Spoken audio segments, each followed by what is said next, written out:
Hi friends, E.C. Maltby here, Senior Pastor of the True Holiness Saints Center in the beautiful city of Conway, Arkansas. And you know what time it is Wednesday Word time. So what is our Wednesday Word for tonight? Our Wednesday Word is savings. And unfortunately for us, we live in what I call a consumer-driven culture. We live in a consumer-driven culture where the word of the day is typically spend, spend, and spend some more. And for this reason, many Americans find themselves having a lot of debt and little to no savings. But yet the Bible makes it clear to us, in fact, Solomon, the wisest man who ever lived, said these words in Proverbs chapter 21 and verse 20. He says, a wise man has wealth and luxury, but the fools spend whatever they get. The wise have wealth and luxury, but fools spend whatever they get. In other words, Solomon wanted to let us know in no uncertain terms that foolish people spend everything they make with no regards to the future. In fact, let me pause for just a moment and give you our social media quote for tonight. I want to encourage you to type it in the comment section. I want to encourage you to put it on your social media platforms, but here it is. Wise people always save some money for later. Yeah, wise people always save some money for later. In other words, wise people never spend every dime that they get. And so here's what I want to do tonight. I want to share with you 3 reasons to save your money for later. I want to share with you 3 reasons to never spend every dime that you get. Reason number 1, you need to save some for emergencies. Yeah, you need to save some of your money for emergencies. The sad reality is this: many Americans live from paycheck to paycheck. In fact, many Americans are just one emergency away from financial ruin. These are people who don't have any money in reserves, no money for home or car repairs, no money for unexpected trips to the doctor, and no money for even being temporarily out of work.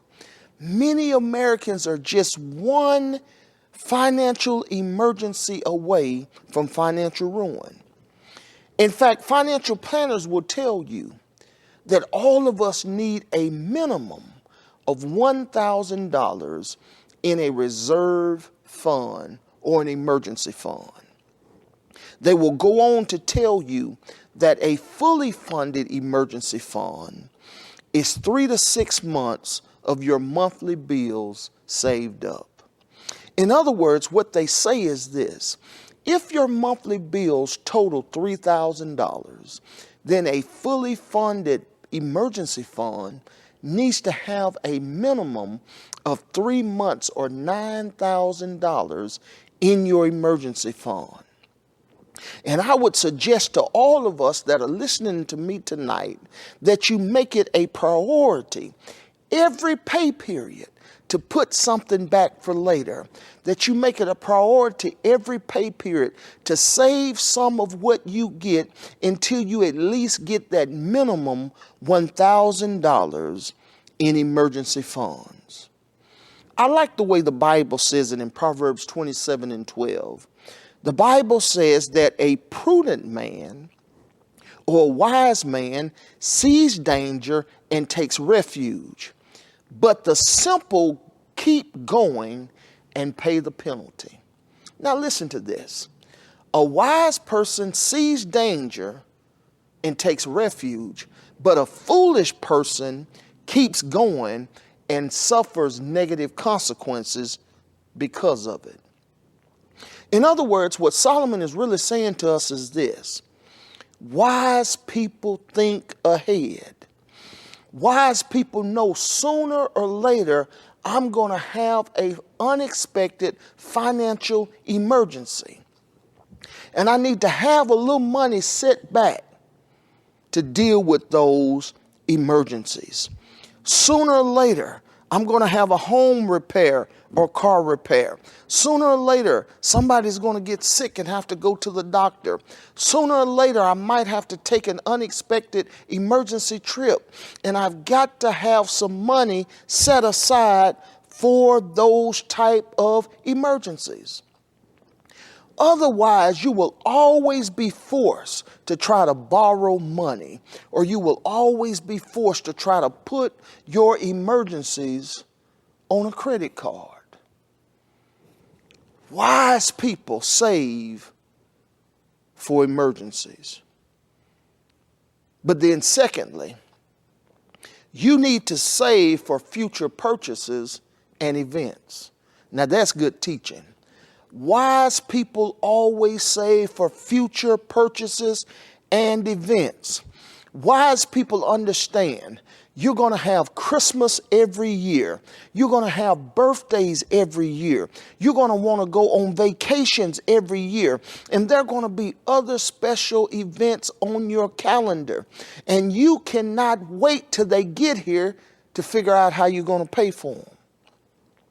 Wise people always plan for future purchases and events. That may mean that you have to put something back every pay period. Listen, folks, Christmas is only 6 weeks away. How are you going to pay for your gifts? How are you going to pay for your decorations? How are you going to pay for the food and the outfits that you're talking about buying? You've got to plan for special events. 6 weeks away from Christmas means that if you haven't already, you need to start right now putting something back every pay period for your Christmas celebration. I like the way Proverbs says it. In Proverbs 22:7, it says, "The rich rule over the poor, and the borrower is a slave to the lender." In other words, here's what the Bible is saying.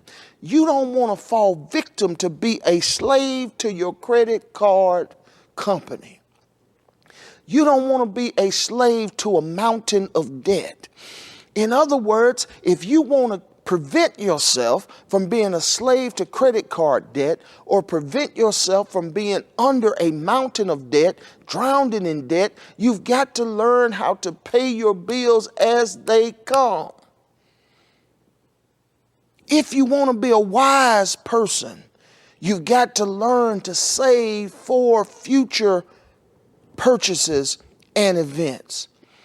If you know it's coming up, start saving now. What events, what special occasions, what special purchases are you going to be making in the next 6 months? A wise man begins to save now. Yes, our Wednesday word is savings. It's all about putting something back for later. Number one, we put something back for emergencies. Number two, we put something back for future purchases and events. And here's the last one, and I'm just about through. You need to save for your funeral. Yeah.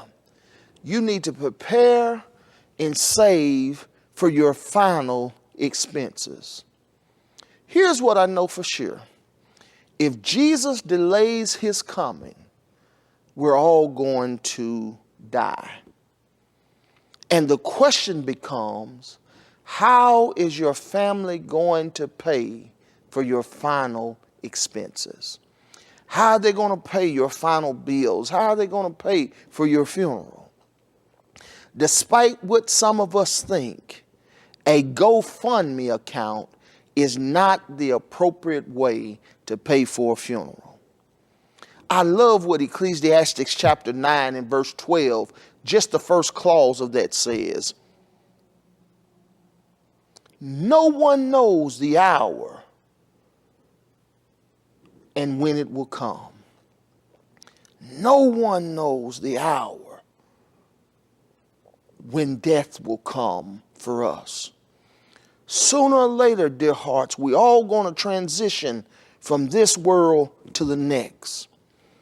And somebody is going to be left behind with your final expenses. Somebody's going to be left behind trying to figure out how to bury you. So a wise person prepares for their funeral early.